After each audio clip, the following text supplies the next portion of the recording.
Good morning. Good morning. Hope you're doing well. We're a little tired. Well, you are. Yeah. I stayed home last night, but Yeah. you went to a movie premiere Yeah, I was late. That was about a year ago. about a year ago. Yeah. They were filming a movie in Portland. It was called Out Comes the Wolf, which was semi-loosely based on Rancid's album. But the movie's not really.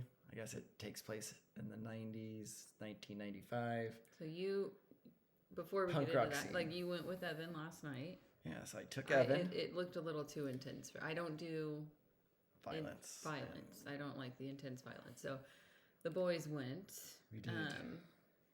But yeah, tell us a little bit about like the premise of this movie without giving too much away. Yeah, I don't want to no big spoilers. spoilers here because it's not out yet. So it was cast and crew only. Downtown Portland, open bar, free concessions, amazing free merch. Kind of made me wish I would. Yeah, have just gone, for that. like for free chocolate. What else? Yeah, so the movie takes place in 1995 in a little town. Well, I don't. It's not a little town, but it takes place in a place called East Like Bay. a fake city. Or Yeah, a I fake think town. it was fake. I I don't don't know. think it was based on like San Francisco or Portland or anywhere. Just kind of like a fake city. And it follows It's like high school kids. two high school kids. One comes from a pretty solid family. The other had a broken family. Both punk rockers. Which is like why I kind of wanted to see Yeah. it, is like we both come from the punk rock scene. Yeah. But you started telling me a little bit about like once you actually watched it and the premise, and there was a couple of things that like kind of resonated. So like the kind of that idea that what you do, like where you come from is one thing, but like what you do with that makes a big difference, right? Like it Yeah. kind of In a way, you're kind of like the product of your environment to a point. to a point. Like it's that's- still you are, but it's the choices that you make too. Yeah. Yeah. And those choices can either push you to better yourself or eat you. Yeah. So like So that's kind of like the premise of the movie. there's like I all these guess. characters you were saying that were like got into drugs or got into Selling drugs, doing drugs, alcohol, which by partying. yeah, like And it kind of like had that feeling at the end to a point, kind of like a different version of like Requiem for a Dream, where which it's if just you haven't seen ugh, intense like, movie it about haunts ya, yeah. about drugs and how they mess up your life. I think that probably one of the like there was remnants one, of that, like one that of feeling. the things that scared me like more than taking any class, more than Dare, was watching Requiem for a Dream in high school and going, oh, I don't Yeah. want to get into that. It was a pretty That was intense. intense movie about drug About use what as happened. But it's, I mean, legitimate. Like, well. Yeah. addiction is one of the fastest ways to like ruin your life. From what I've seen, like I've seen it, right? We Yeah, did come from firsthand. the punk rock scene. We did come from, Just people who made choices to go down certain routes and and it's unfortunate. Like we've seen a lot of that. So, but there was this one storyline that you were saying too. There was a girl in it. yeah, girl. So there's several characters that it goes through. Like there's the two main characters of the two guys that are the punk rockers, and then there's like some female characters that are also in the punk rock scene. And everyone's trying to get out of their town, like to better themselves for different reasons. Like, they all want to mature and move on. But they're all high school aged. And there's a girl in the movie, and I don't know. She basically is kind of like friends with somebody, and that her friend is considered the prettier of the two, and so she's kind of like the fun girl. And then eventually she somebody shows interest in her, and it ends up with her making a choice where it leads to a teen pregnancy. And then you were saying like it's kind of that like, does life end because now you can't do what you wanted to do or whatever. regardless of that. So like it's kind of this idea that like if you've made those mistakes in life, that like does life have to end? And I think that the reason that that resonated with me is because like we're proof that it doesn't. Yeah. You know, like I think it is a story that like is cautionary. And I guess one of the things I tell people a lot is that you know, especially when somebody comes to me and they're pregnant and you know, it's unexpected pregnancy, they're not married. I've had a few people come to me and they're like, "Hey, but you guys did it." And I will always tell people like it's not common though. I mean, that was like the whole title of our podcast, right? Like it was very unlikely that you and I in our situation would have made it this far. Yeah, nothing's impossible, but it does make it. Yeah. There are additional challenges to being in your early 20s, teenager, pregnancy.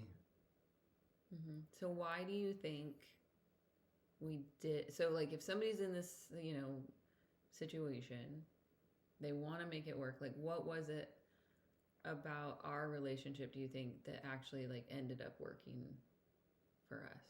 Like why did we break that statistic? I think we talked a little bit about this in some of our first episode, but it's like I think we're both stubborn for one. Mm-hmm. Like we both don't give up. I think, you know, there was something between us that was worth chasing, and it was worth pursuing to see what that was, even because we were still recently new into the dating each other kind of scene. So there was something intriguing about you and just wanting to know more. I think there was also, as we got to know each other, I got to know you. There's things that I appreciated that I was actually looking for in a person, like a woman of faith,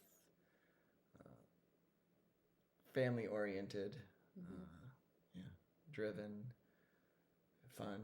So like the qualities common were interests. There any way that you were looking for. And there was just the obstacle of how do we grow up while raising a little kid at the same time. Yeah. So and then money is always always a concern. Just money becomes a huge issue once you have kids. Yeah, because they're expensive. And for those of you who don't know, like maybe you're just joining in with us, like this is part of our story is that we were dating about 3 months when I found out I was pregnant at the age of 20. And so, yeah, like it was, I think for me though too, we didn't put pressure to get married because we were pregnant. Yeah, that wasn't. Like it was an early conversation where it was like, if we're going to stay together, we're going to stay together because we love each other. Mm-hmm. Not because of that. Like it was like, I would rather raise my child in a peaceful situation in which his parents are just friends. Yeah. Than in a contentious house where we like resent each other because we had to get married. Yeah. Or felt we had to. Yeah. Or society said we had to, or religion says we should. Yeah. I think we played it as. And I think there was pressure. There was like definitely people that wanted that right away, that were like, "Hey, so you're going to get married, right?" And it was like, it's not the same, but I was going to say it's the same when you're dating somebody. I would assume that when you're dating somebody and people are always like, "When are you going to get married? When are you going to get married? We're going to have kids." But we already had the kids. We already had the kids, like, so it was a little different. Added. Yeah, I think it's a little bit more intense. And for, I mean, I get it, because people also see how hard it is for a single parent, and they don't want that for you either, you know? But it's like, I think for me, it was the freedom piece of that and not having the pressure of like have to, that really like made me open to get to perspective, right? Like I don't have to, I get to know you more. I get to think about forever with you. I get to do that. It's not I have to. Yeah. And that changes the dynamic of a relationship. So I would like, it's one of those things that were like, if you just found out you're pregnant and you're not married, take the pressure off and get to know each other still, and Yeah. be sure that that's something that you're going to want forever. Yeah. But I do think also, like you said, faith. Was a big part too. Like, Even though like it's funny because it wasn't, but it was. it wasn't a big part of our current Mm-mm. life at that point. Neither It was of our us backgrounds. Neither of us were like living for God in the moment. No. Clearly, we were partying and having a good time.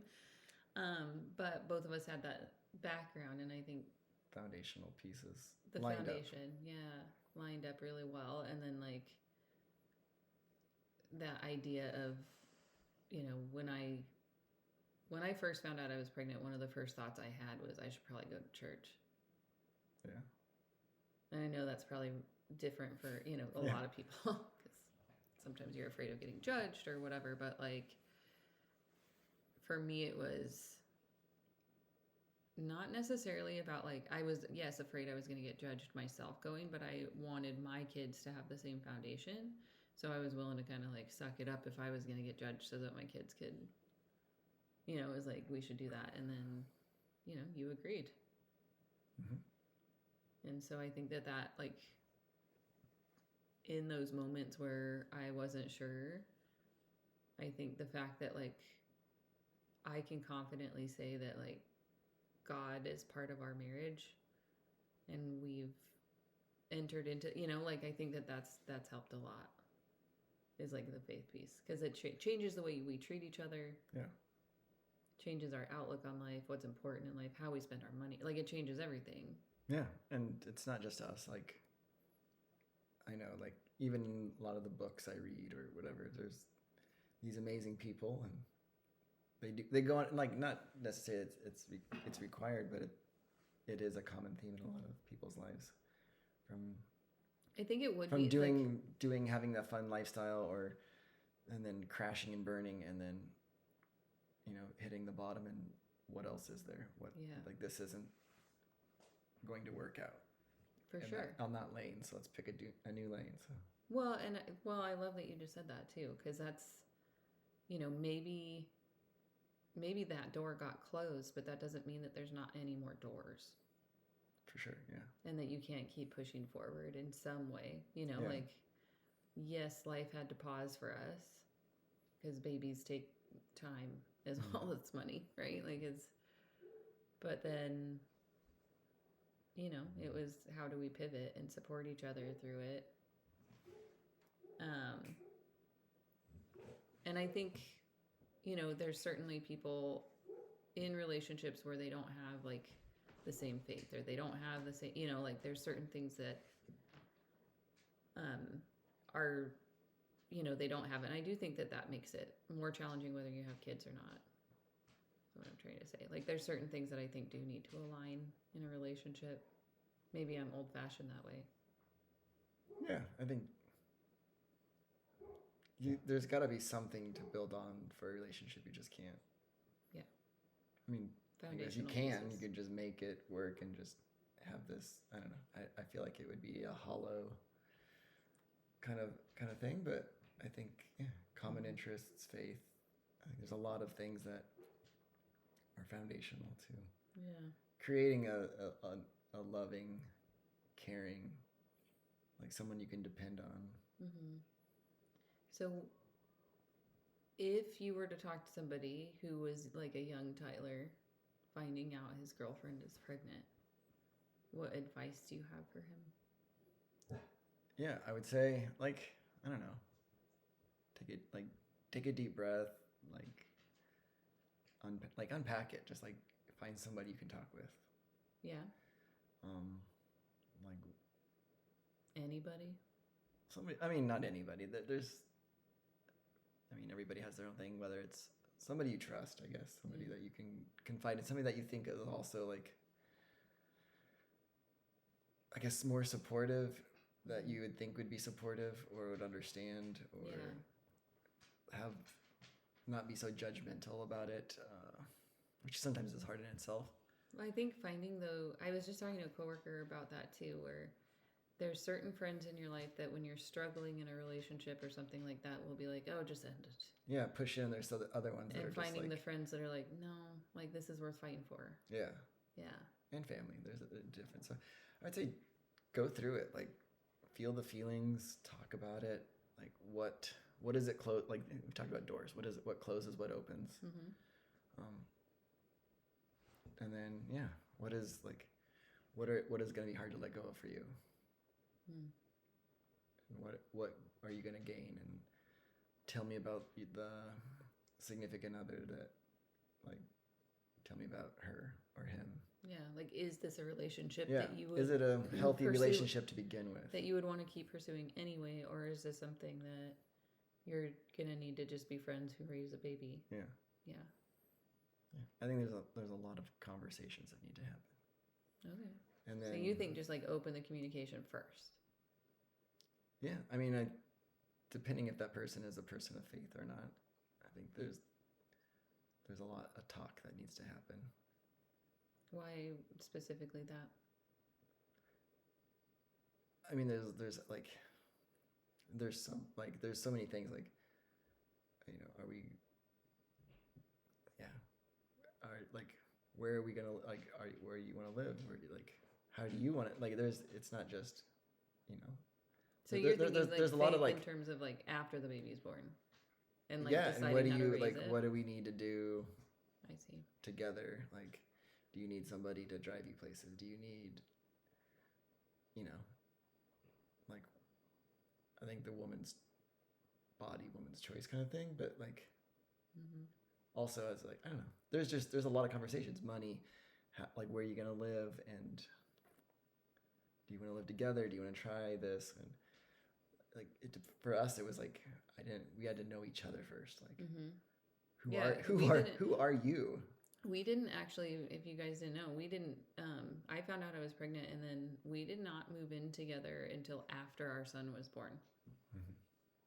Yeah, so are you a neat person or an organized person? And if you are one of each, you'll probably end up married like us. That's right. Yeah, there's just so much that has to happen, like, instead of just having fun, which is what we were doing, having fun. And we were having a blast. Not having meaningful, deep conversations at that point. No. So pump the brakes on some of the fun and have the conversations. Some talks. Interesting. Okay. What would you say? I mean, hindsight being 2020, right? Like, I can look back and go, okay, here's as a mom, or here's as a partner, things that I wish that I would have done a little differently. I think I went into it as a 20-year-old. I turned at my 21st birthday. I was 5 months pregnant, and I think there was still a lot of selfishness in me at that. Like, there. I think to a point, we all have a lot of selfishness in us, right? And but I think at 20, I was like mournful almost about, like, I felt like I was losing an opportunity to party or an opportunity to go out with my friends, or, whatever. And I think that's on both sides. Yeah. And I think hindsight, though, like, because you look at, what are you losing? Like, what is this? I didn't lose anything. No. Like, that's the hindsight, is that, like, you might feel like that in the moment, but really and truly what I gained by missing out on that was so much more valuable, because, like, I couldn't just go and numb what I didn't want to feel. I couldn't just go party. I couldn't just go not think about it. I had to, like, sit there with it and think about the choices that I had made up until that point, and think about who I wanted to be, and think about, like, all of these things where it was like, it forced me into that position. And so, like, that's a gift. And so for me, it's, take a step back and realize that, like, what you're about to go through is actually amazing. Yeah. Whether you end up together or not with that partner, kind of that same, really think about, is this going to be somebody that I want to spend more time with? And if not, then be honest with that and move forward that way. If it is somebody, like you said, you felt that, I felt that, where it was like, well, there's still something there. Yeah. Then investigate it. but yeah, like take a step back and investigate yourself as well. And like, who are you and where are you going to go from here? And don't get caught up in the like, oh, my friends are all going out and I can't. Yeah. And for me, I'd spent a lot of time doing that already. Mm-hmm. And really, like, how long can I, Do should that. I be Yeah. doing this? Like, you know, you're already getting to the point where you're like, everybody's younger than you at the bar, and you're like, well, or whatever. Like, probably time to, yeah. Time to do something else. What are, like, Mm-hmm. I don't want to be the, like, you don't want to be the old guy Sure. at the bar, but you also, like, what else? Yeah, Yeah. it forces that. It forces you to, like, reevaluate. Yeah. Like, where would this other path have taken me? Well, and nowhere that's good. so we've Yeah. we've often told our oldest like that probably saved both of us a lot of heartache. Like him coming into the world, I think was 100% like that he like God like we God uses things for good, right? That's like the kind of that is what I'm getting after is that like what could have gone wrong, I think God used to bless both of us immensely because the path that we were headed on wasn't healthy. Yeah. We needed a shock. And yeah, and it Something to forced shake us us up. yeah, it forced us out of that. And I think that like I said, I just spent for me I spent too much time like mopey about it at first, and I wish I would have realized that like those aren't going to be the memories that you're like, oh man, I wish I would have gone to the bar until 2 Yeah. a.m. Me too. It's going to be the memories of like that first time you felt him kick. It's going to be the memories of your baby shower. It's going to be the memories of seeing your baby for the first time. Those are what stick and those are what's important. For sure. And it's the memory of like getting to know you, Mhm. right? And like actually realizing that, oh my goodness, I might love this guy. So, you know, that's what I would say. Yeah. Anyway, happy premiere to you. Yeah. And by the way, if Yes. you're wondering, I don't think I made an appearance in the entire movie. So He's I might part of it. I but- might when it eventually debuts, I'll probably watch it again. I'll watch it, but he'll just tell me when to leave the room. Yeah. Or For close the it. violent parts. Yeah. And I will do or close my eyes. a deeper search for me, but I didn't see I was cut, I guess, all the places. So It happens. you know, it happens. So It's still fun to be part of. anyway, well, thanks for listening and See you next see time. you next time.